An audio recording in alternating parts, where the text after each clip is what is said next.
Okay, so I've got this Merit Scorpion DX dartboard, and the motherboard is roasted. So I've got this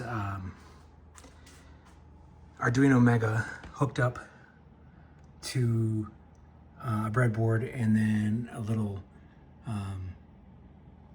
perf board that I built with some resistors. Because apparently there's, it's a 24-pin ribbon cable that goes up to the dartboard matrix.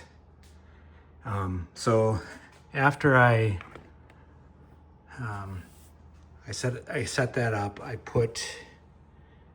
hooked it up to putty, and now when I press a dart, or I simulate a dart press, so like we'll go with single one,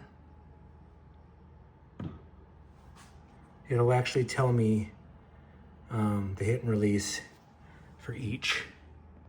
So I'll go double one, triple one. I gotta figure out why there might be a stuck dart or tip or something in the triple one.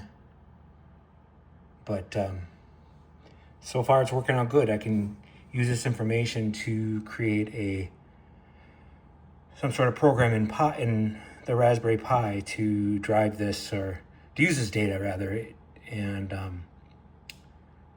use it for games.